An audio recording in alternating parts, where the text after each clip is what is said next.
बड़ा मर्द है, इतना ताकतवर है, तो यहाँ आकर वो आएगा, भूतिया साय की तरह आएगा, आत्मा निकालेगा।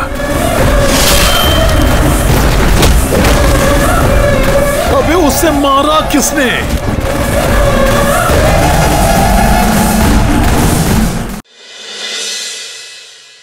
আমার কথার উত্তর তোমাকে দিতেই হবে। ছোট ঠাকুরকে থামাতে হবে। তুমি যদি আমার কথার উত্তর না দাও তাহলে তুমি তোমার প্রাণ নিয়ে বাড়ি ফিরবে না।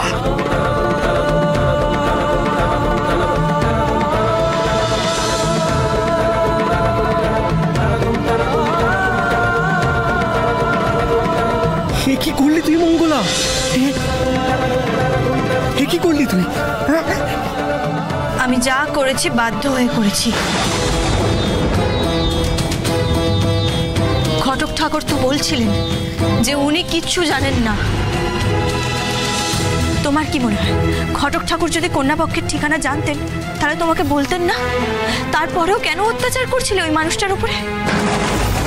কেন তুমি জানো না?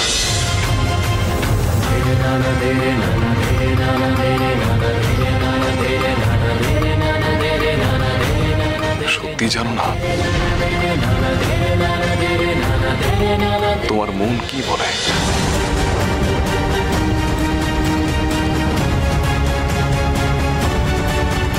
তুমি নিজের জীবন বিপন্ন করে আমাকে বাঁচিয়েছ, যদিও ধন্যবাদ জানিয়ে তার ঋণ শোধ করতে পারবো না। তুমি যদি ওষুধ না নিয়ে আসতে তাহলে তাহলে এতদিনে হয়তো আমি ছাই হয়ে কোথাও যেন ভেসে যেতাম নদীর জলে। মা চাইনি তোমার মৃত্যু হোক, তাই জন্য তো আজ তুমি একদম সুস্থ হয়ে গেছো। শুধু কি মাই চেয়েছিলেন? আর তুমি চাওনি আমি ভালো হই?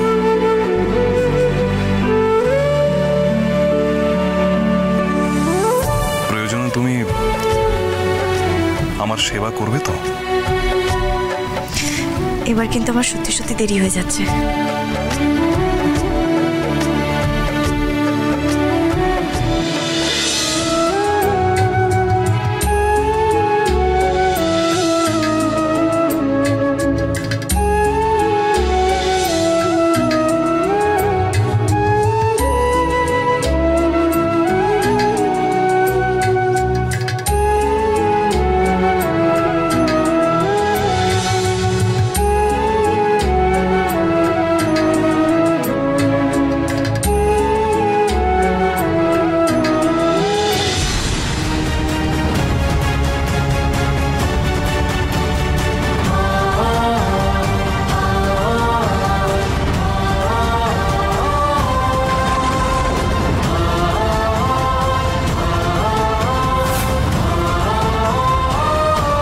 ছোট ঠাকুর, শক্তি দিয়ে বা জোর দিয়ে কিচ্ছু করা যায় না। যা ঘটার তা ঘটবেই, আপনি চান বা না চান।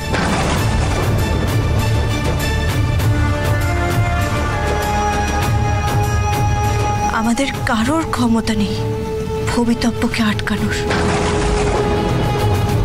আপনার মন কি বলে?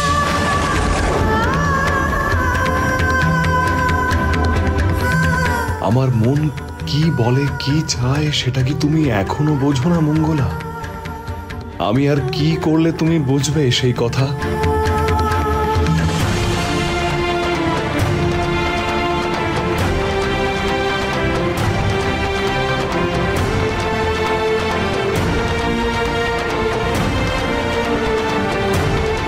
আপনি সত্যি পারবেন বিধির বিধানকে অগ্রাহ্য করতে?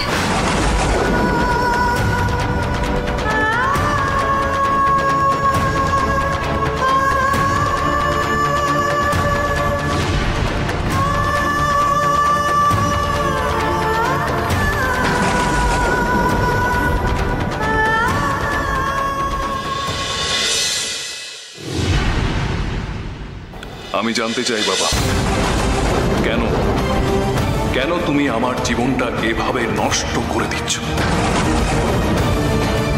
কি আমার অপরাধ বাবা?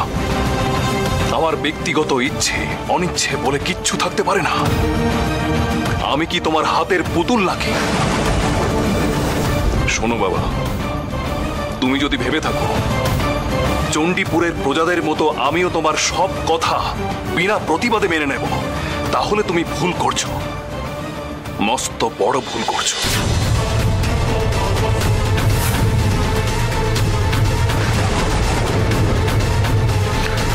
তুমি এখন উত্তেজনার বশে আছো রুদ্র, আর উত্তেজনার বশে মানুষ একাধিক ভুল করে বসে।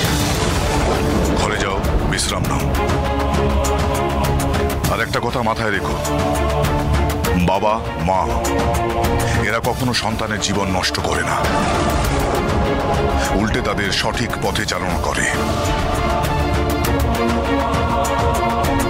কে তোমার মাথায় এই ভ্রান্ত ধারণাগুলো ঢুকিয়েছে যে বাবা মা শত্রু?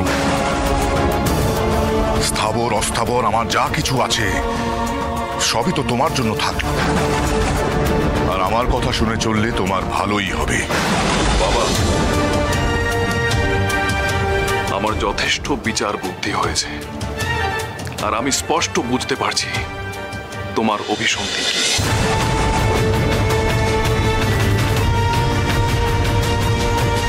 তুমি চাও না আমি আমার পছন্দ মতো মেয়েকে বিয়ে করি, সুখী হই।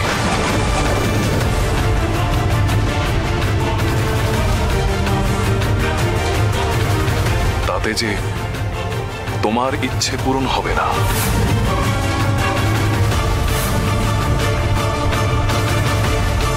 কিন্তু বাবা, আমি আমার জীবন গড়ে নেব। রুদ্র, তোর কি হয়েছে বলতো আজকাল? কথা কথা তো রেগে যাচ্ছিস কেন? আমি অন্যায় দেখে চুপ করে থাকতে পারছি না মা। বাহ, চমৎকার। সত্যি অনেক বড় হয়ে গেছো তুমি, লায়েক হয়ে গেছো। দেখো শিবানী, দেখো, গোটা চণ্ডীপুরের মানুষ যা ভাবতে পারে না তোমার ছেলে সেটাই করে দেখাচ্ছে। নিজের বাবার ন্যায় অন্যায় বিচার করছে। আমার শোনো রুদ্র, এই চণ্ডীপুরে আমার আদেশ ছাড়া গাছের একটা পাতাও নড়ে না। তুমিও আমার আদেশ মেনে চলবে। তাহলে আমার কথাও শুনে রাখো বাবা। রুদ্র, কি করছিস? হাতটা পুড়ে যাবে তো। আমি এই আগুন ছুঁয়ে প্রতিজ্ঞা করলাম, আমি আমার কথা রাখবই। আর তা যদি না রাখতে পারি, তাহলে এই মুখে